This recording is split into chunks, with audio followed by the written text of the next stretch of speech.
11월 7일은 입동이었고 이미 그 7일을 지나 조금씩 추위를 느끼는 겨울을 지나가고 있습니다.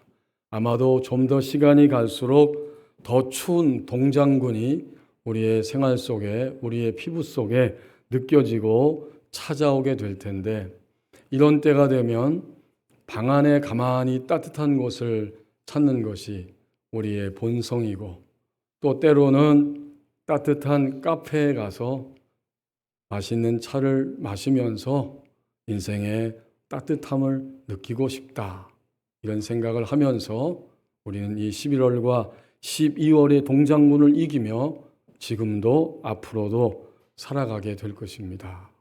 이런 삶의 여백, 이런 삶의 여유는 누구에게나 절실하고 또 참으로 필요하기도 합니다. 여유를 가지는 것은 우리의 삶에 호흡을 잠깐 멈추고 삶의 쉼표를 찍으면서 지금까지 내가 어떻게 왔고 앞으로 남아있는 2025년이 우리에게 12월 마지막 날까지 허락된다면 어떤 방향으로 가야 할 것인가, 이런 생각들을 하게 합니다. 그 여유가 필요하죠. 그러나 여유가 너무 지나치고 따뜻한 곳만 찾아서 숨어들기 시작하면 우리는 게으름이라고 하는 공격을 받을 수도 있습니다. 그래서 성경은 곳곳에서 잠언서만 보아도 여러 군데에서 인간의 이 괴로움의 모습을, 속성을 일깨우는 말씀들이 기록되어 있는데, 그 가운데 대표적으로 두 군데만 살펴보면 이 잠언 26장 13절에 게으른 자는 길에 사자가 있다, 거리에 사자가 있다 하느니라. 그렇죠. 이 게으른 사람의 핑계대는 모습을 거리에 나갈 수 없어. 사자가 있기 때문에 나는 여기에 따뜻한 방구석에 계속해서 여기에 있는 것이 마땅해. 이런 모습으로 살아갈 수도 있고, 그 다음 잠언 26장 15절 말씀에도 보면 게으른 자는 그 손을 그릇에 넣고도 입으로 올리기를 괴로워하느니라. 여러분 어떠세요? 게으른 사람의 치명적인 모습을 이렇게 아주 분명하게 그림처럼 우리에게 보여주고 있지는 않습니까? 그릇에 손을 넣어서 음식을 먹고 즐기고 생존할 수 있는데, 이 게으른 사람은 그릇에 손을 넣어 음식은 잡았지만 그것을 들어서 입으로 올리기를 괴로워하느니라. 있을 수 없는 일이죠. 근데 그런 일이 일어난다는 것입니다. 이 사람은 어떤 사람일까요? 치명적으로 게으름에 붙들린 상태로 살아가는 사람입니다. 이렇게 게으른 모습으로 살아가고 그런 사람들이 많기 때문에 잠언서는 일찍부터 인간의 모든 삶을 밝혀주면서 번쩍하고 불이 들어오는 것처럼 자신의 실상을 발견할 수 있는 기회를 주고 거기서 빠져나올 수 있는 동력을 얻게 합니다. 그런 거로 잠언이라고 여기에 된 이 하나님의 말씀은 우리가 잠언서를 대할 때마다 여러 번 함께 나누었는데 다시 한번 잊어버리지 않도록 다시 일깨우기를 원합니다. 우리말 성경에 이 한문에서 온 잠언이라고 말했는데 이것은 바늘 잠자입니다. 곧 이 잠언서에 기록된 모든 말씀들은 바늘로 찌르는 말씀이다. 우리의 매여 있고 고착되어 있고 묶여 있고 어두워져 있는 우리를 바늘로 쿡 찔러서 일깨우도록 하는 것이 잠언서의 말씀이기 때문에 이것은 쉽게 표현하면 격언도 되고 어떤 속담도 되고 여러 가지의 내용들이 잠언서 1장부터 마지막 장까지 기록되어 있습니다.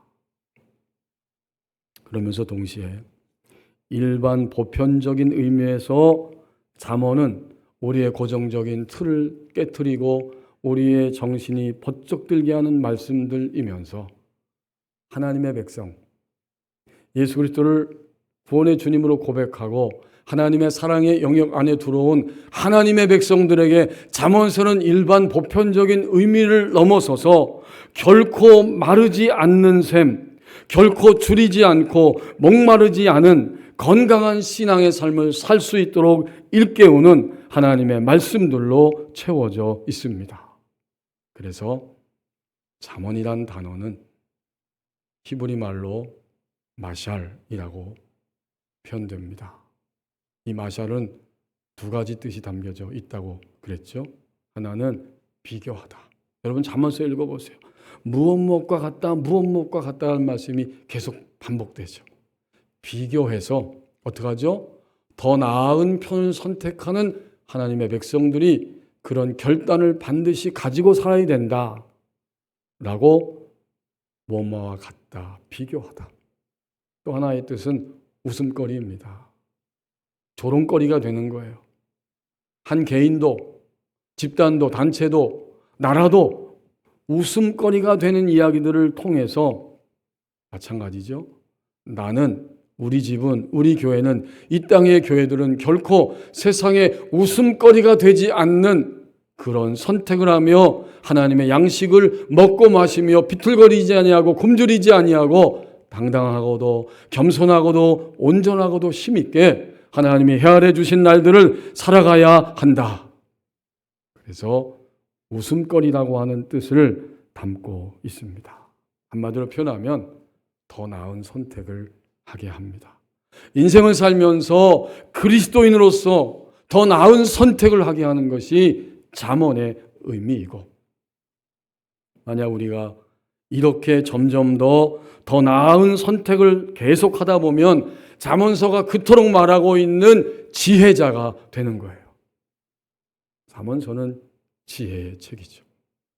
지혜는 호크마라고 표현되는데 이것은 어떤 꾀, 슬기, 순간적 위기를 모면하는 방식이 아니라 이 지혜라고 할 때 이것은 숙달된 장인의 지혜입니다. 어떤 분야에 완전히 숙달되어서 그 분야의 지식과 선택과 그대로 실천하는 실천력을 가지고 사는 어떤 사람이 있다면 그는 호크마, 지혜자인데 장인입니다.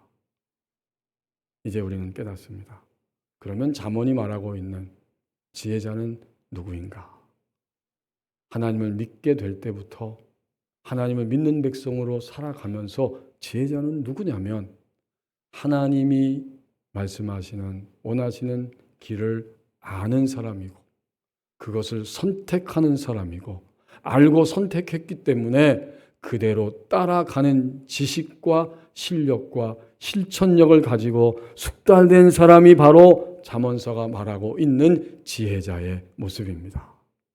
자, 이제 우리는 이런 거시적인 관점으로 잠언서 전체를 틀을 가지고 바라보면서 이제 오늘 하나님이 2주간에 우리에게 선포하라고 들으라고 들려주신 23장 28절 한 말씀을 미시적으로 들여다보면서 여기에 담겨있는 하나님의 마음을 새롭게 인식할 수 있게 됩니다. 28절 상반절 말씀을 보면 누군가를 한순간에 공격하여 쓰러뜨리기 위해 숨어서 기다리는 사람이 등장합니다.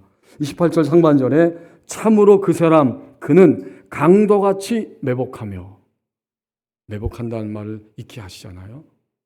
숨어서 기다리는 겁니다. 누군가를 쓰러뜨리기 위해 숨어서 기다리고 있습니다. 그는 일반적인 마음이 아니에요. 반드시 쓰러뜨리겠다고 하는 결심과 계획을 가지고 어떻게 기다리고 있어요? 누구처럼? 강도같이 매복하며. 이게 28절 상반절의 내용입니다. 그러면 궁금하죠? 도대체 그렇게 기다리고 있는 사람은 누구일까? 바로 앞부분에 나옵니다. 27절에 두 사람이 등장하고 있습니다. 27절 말씀. 대저 음녀는 깊은 구덩이요 이방 여인은 좁은 함정이라. 그렇군요. 음녀, 매춘부가 기다리고 있어요. 그리고 또 한 종류의 부류의 사람은 이방인입니다. 이방인은 하나님을 믿지 않는 사람들이 이방인이죠. 이렇게 음녀가 기다리고 이방인이 매복하여서 기다리고 있습니다. 근데 그들은 한결같이 깊은 구덩이, 누군가를 생명을 빼앗기 위해 의도적으로 파놓은 장소, 그리고 또 좁은 함정, 이방 여인은 좁은 함정과 같아요. 파멸과 죽음의 장소입니다. 사람을 빠뜨리고 가두고 쓰러뜨려서 죽이기 위해서 기다리고 있습니다. 그러면 이 28절 상반절의 말씀을 일반 보편적인 의미로만 보아도 아주 의미가 있잖아요. 한 가정이 깨지고 무너지는 모습을 보았는데 그 원인을 살펴보니까 남편이든지, 여기선 분명히 남편이겠네요. 음녀가 표현됐으니까. 가정이 깨지는데 이 남편이 음녀, 매춘부에 의해서 유혹과 공격을 받아서 가정이 깨지게 됩니다. 그리고 이방 여인들이 남편을 유혹합니다. 당신의 아내의 생각과 관점을 따르는 것은 행복한 삶이 아니야. 나의 생각과 나의 관점을 따르고 우리 함께 행복하게 삽시다. 라고 이방 여인이 유혹할 때 거기에 유혹을 받아 쓰러지게 되면 가정이 깨집니다. 가정 파괴가 일어나는 거죠. 그 다음에 우리는 당연히 하나님이 부어주시는 지혜의 관점에서 오늘의 말씀을 상반절을 바라볼 때에 주님께 속한 하나님의 백성들은 음녀가 누구인지를 알게 되죠. 음녀는 누구냐면 예수님 믿기 시작한 날부터 지금까지 여전히 우리의 속마음과 감정과 우리 존재 자체를 흔들어 깨우면서 비틀거리게 하고 치명적으로 여전히 내 안에 깊이 들어와서 지혜자가 되지 못하도록 우리를 붙잡고 있는 거대하고 치명적인 세력입니다. 여러분 어떻습니까? 내 안에 음녀가 무엇일까? 우리가 적어도 한 가지 이상의 음녀를 품고 지금까지도 주님을 믿고 살아오지는 않으셨습니까? 그 증거가 있어요. 내가 만약 음녀에서 벗어났다면 어제도 그저께도 오늘도 내일도 우리는 하루에 7번씩 일어나서 하나님을 찬양하고 경배하고 감격하고 기뻐하여 견딜 수 없어 하는 이런 삶으로 이미 형성되고 만들어지고 있었을 것입니다. 그렇지 않으면 음녀는 여전히 내 속에서 주님은 주님대로 믿지만 더 강력하고 치명적인 세력들이 나를 짓누르고 나는 거기에 휘청거리면서 비틀비틀 쫓아가고 있었다는 증거가 되고 맙니다. 저와 여러분의 음녀가 무엇인지 오늘 이 말씀은 우리에게 도전하고 있습니다. 우리는 그 음녀에 의해서 지금도 비틀거리고 휘청거려요. 그것을 깨닫고 발견하는 자가 지혜자의 길을 걸어갈 수 있습니다.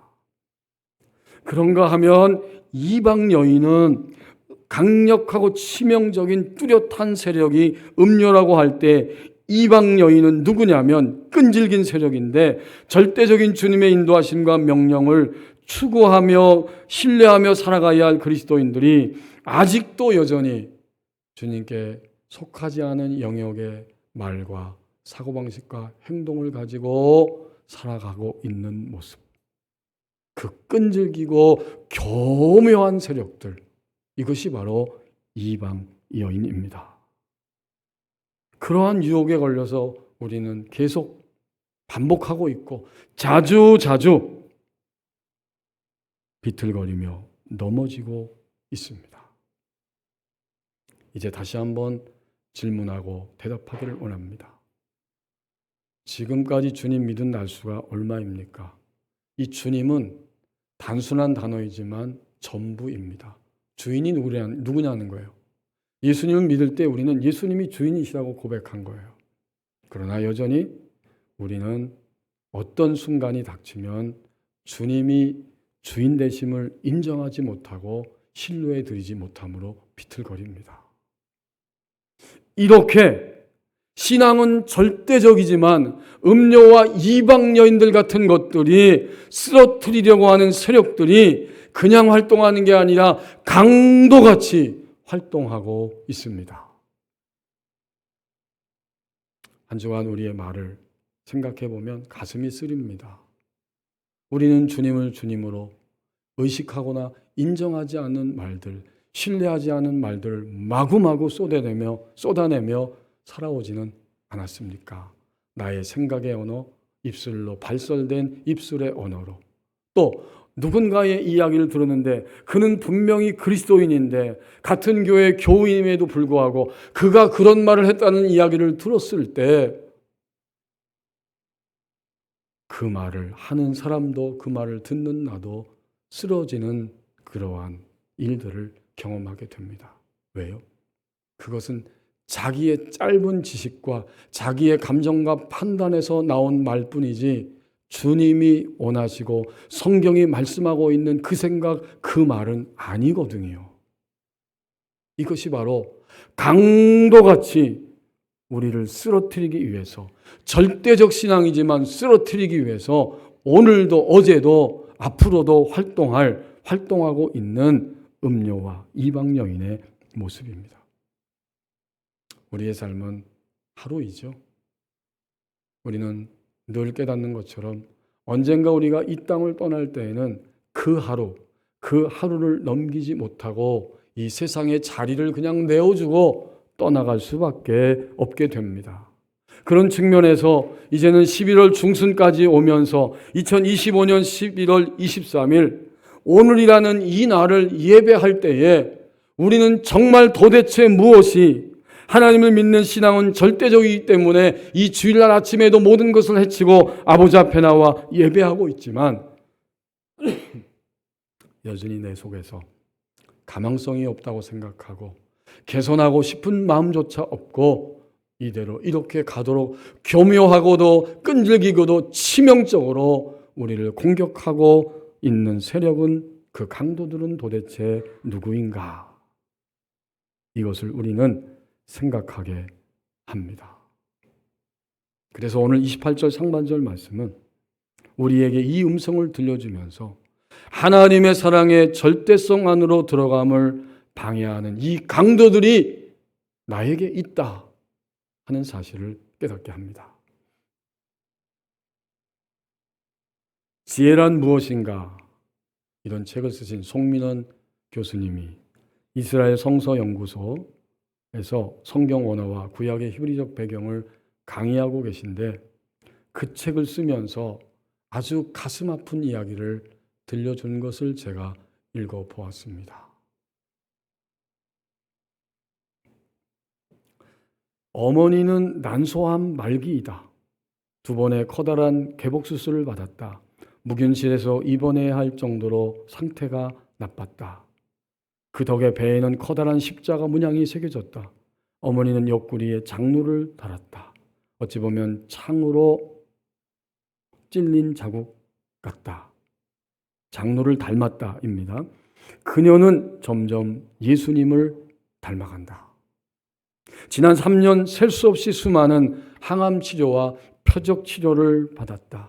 그녀의 머리카락이 빠졌다가 자라나는 횟수만큼 그녀는 죽었다가 살아나기를 반복했다. 간호사들은 그녀의 혈관을 찾을 때마다 진땀을 흘렸다.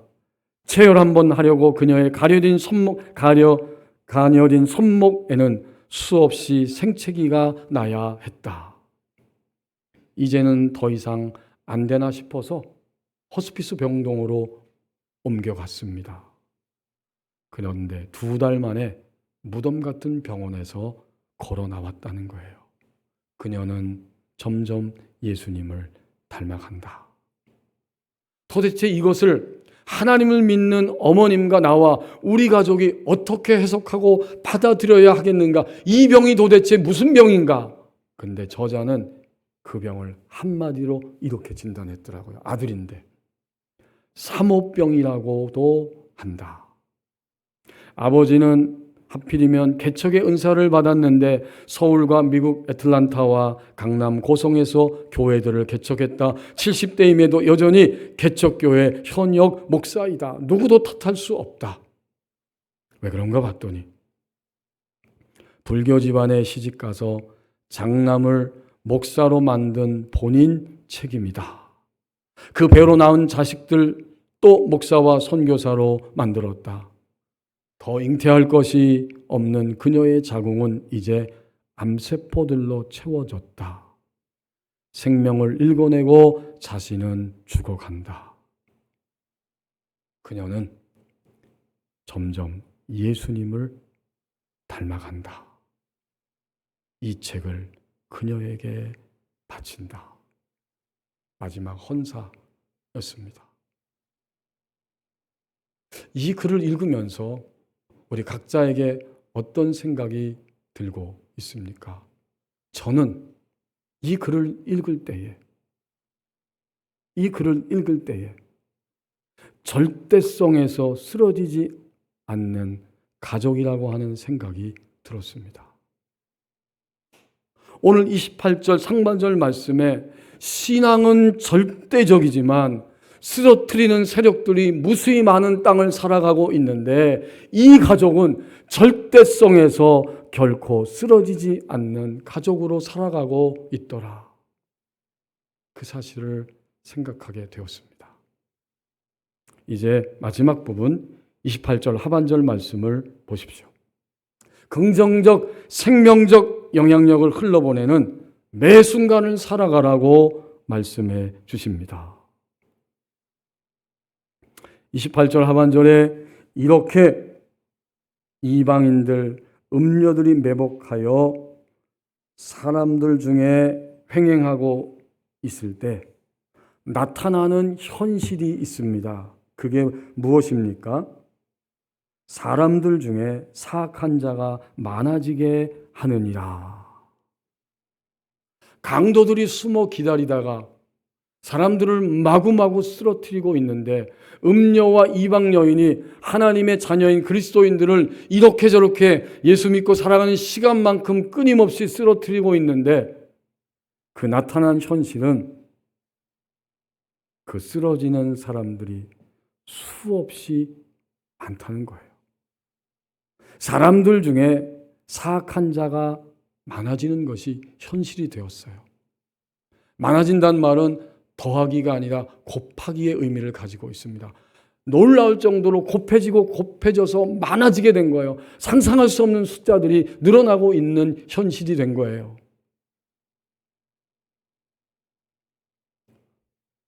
나를 보면 주님을 믿은 지 1년, 2년, 10수년, 지금까지인데 그와 반대급부적으로 내 안에서 사악함도 함께 발견되고 늘어나고 거기에 고착되어 있는 이런 모습은 발견되고 있지는 않습니까? 이 참 커다란 도전이에요. 왜? 오히려 음녀와 이방 여인의 세력에 휘둘리면서 사악함은 아직도 내 안에 이토록 많이 있고 이 사악함은 내가 감지하지 못한 순간에도 활동하고 있고 이 사악함 때문에 많은 사람들이 나를 통해서 또다시 사악해지는 이런 현실이 오늘 내 안에, 우리 가정 안에, 이 법원이 지역 안에, 이 땅에, 이 교회들 가운데 그래서 이 사회 속에 일어나고 있지는 않은 것인가? 여기에 아무도 노라고 말할 수는 없을 것입니다. 그래서 오늘 본문은 그냥 사악한 자가 많아진다 이렇게 표현한 게 아니에요. 결과론적으로 말하고 있는 거예요. 원인자가 있고 원인자에 의해서 발생하고 일어난 현실이 있고 그래서 그 발생한 원인에 의해서 나타나고 결말적으로 우리에게 보여지는 현실은 이토록 많은 교회와 십자가가 있지만 이토록 오랫동안 주님을 믿고 살아왔지만 사악한 자가 많아지고 많아지는 이 현실이 되었다는 것입니다.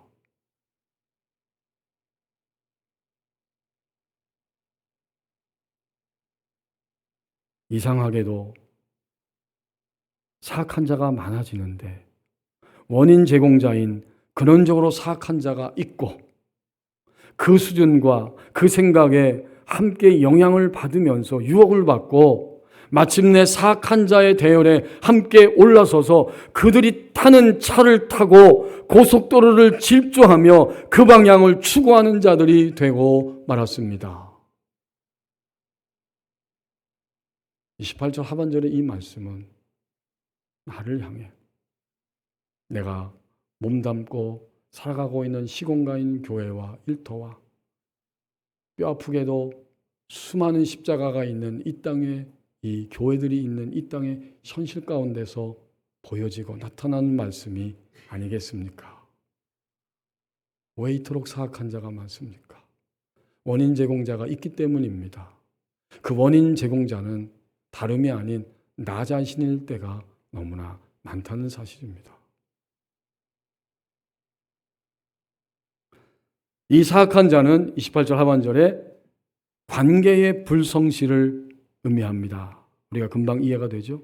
남편과 아내 사이에서 음료는 껴들 수 없습니다. 그럼에도 음료가 껴들어서 음료의 영향력을 갖게 만들 때 남편과 아내의 관계성이 불성실하게 되고 이웃과의 관계에 있어서도 부정함이고 궁극적으로는 그리스도인 된 나 자신과 하나님과의 관계성에 있어서 불성실하게 될 때 이것이 바로 사악함입니다. 이게 본래 이 말의 의미예요. 사악함은 불성실하게 되는 관계로 떨어지는 것이다.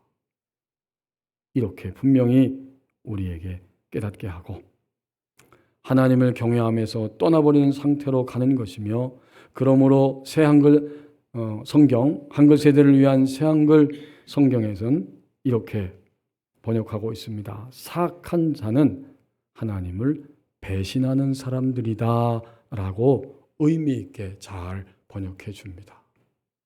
사악한 자는 관계의 불성실을 가지고 사는 자이기 때문에 결국은 매 순간 모든 상황에서 전체 인생과 큰 것 작은 것 매 순간마다 하나님을 배신하는 사람들이다.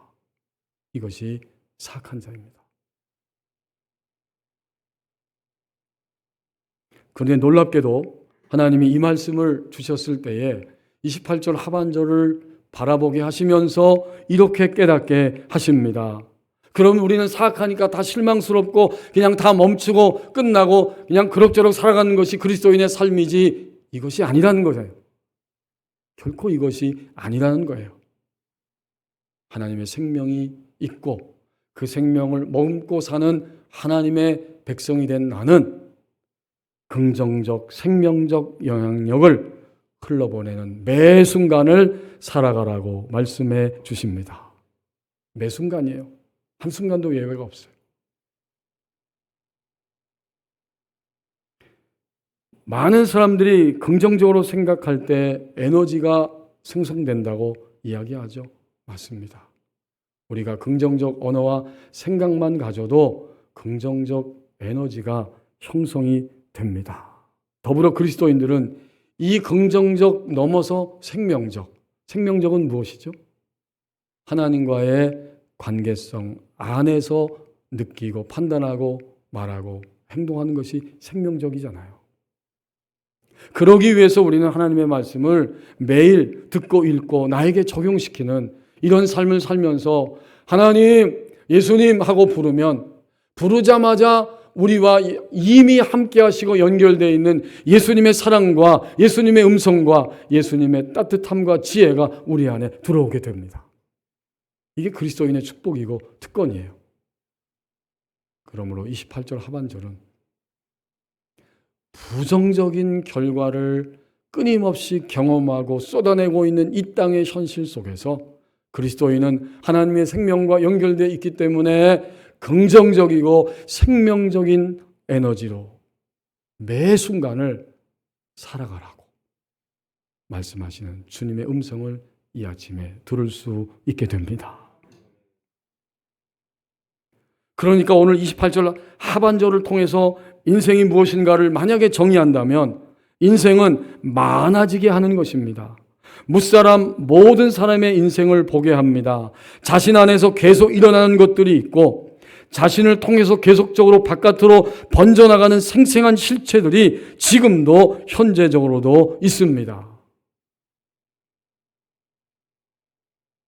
저희 아내가 저에게 몇 번씩 그런 얘기를 했습니다. 근데 제가 잘 안 돼요.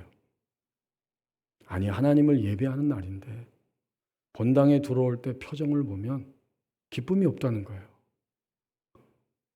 인상을 쓰고. 아니, 목사가 인상을 쓰고 엄한 얼굴로 이렇게 예배 자리에 딱 서는 게 이게 맞는 거냐, 그 말이에요. 저는 몇 번 들을 때 처음에는 제가 틀렸다고 생각하지 않았어요. 근엄하고 경건하게 예배해야지. 근데 가면 갈수록 생각이 듭니다.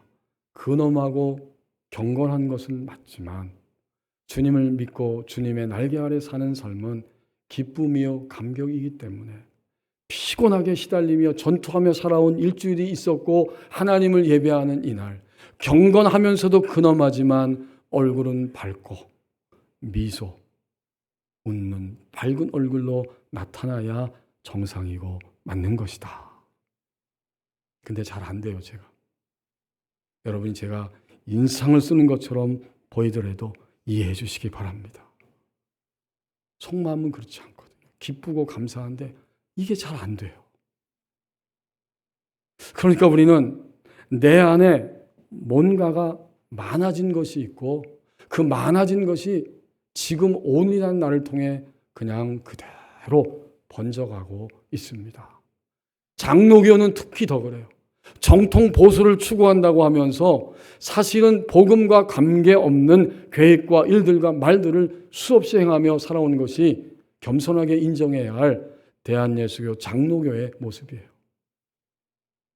근엄함과 경건함 넘어 거기에는 하나님이 주시는 깊고 넓은 충만한 기쁨이 있습니다. 그게 주일의 예배예요. 우리가 여기까지 나갈 수 있게 됩니다.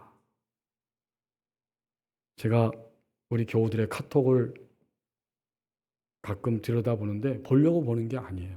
요즘 카톡이 이상하잖아요. 아직도 그거 고쳐지지 않았더라고요. 딱 열면 문자가 와서 내가 원하지도 않는 사람, 전혀 알지 못하는 사람, 생각지도 못한 그런 사람의 일상과 그 상태들이 쫙 뜨고 있어요.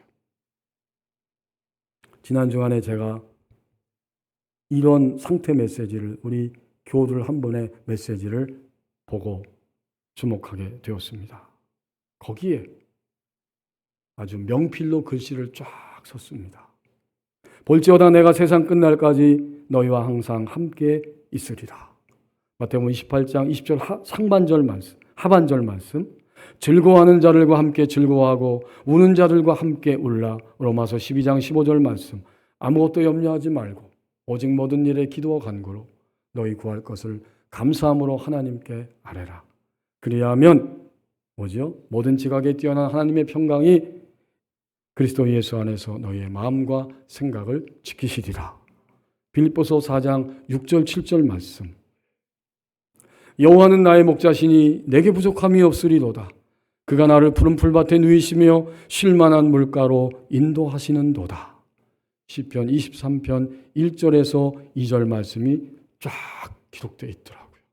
그리고 마지막은 이렇게 되어 있습니다. 나의 모든 것에 모든 것. 여러분 어떤 생각이 드세요? 그 성도님의 심중은 제가 다 알 수는 없지만 지금까지 살아온 인생 나의 모든 것이 이 말씀 속에 담겨져 있는데 그것 때문에 좌절하거나 후회하거나 실망하는 시간들을 넘어서서 그러므에도 불구하고 오늘도 하나님의 말씀이 내 안에 있고 나는 그것을 따라 나의 인생을 걸어가기 때문에 이것들은 과거적으로 내 인생 전부 나의 모든 것이었지만 그 가운데 하나님의 말씀은 역시 이것들 중에 모든 것입니다. 발견했고 깨달았고 붙잡았고 확신했다는 이러한 메시지로 제게는 들려졌기 때문에 이것이야말로 긍정적, 생명적 영향력을 붙잡고 있는 것이다. 항존직 아무개 라고 거기에 쓰여져 있었습니다. 이제 우리는 우리에게 주어진 이 날들을 살아갈 때에 어떻게 하면 이렇게 긍정적, 생명적 삶을 향해 갈 수 있을까요? 그것은 분명합니다. 흘러 들어온 것이 있으면 흘러 내보내는 것이 있다. 이 한 가지 원칙입니다. 우리 안에 긍정적, 생명적인 것을 흘러 보내주시는 분은 바로 하나님과 예수님과 성령님, 바로 하나님 그분 자신이잖아요.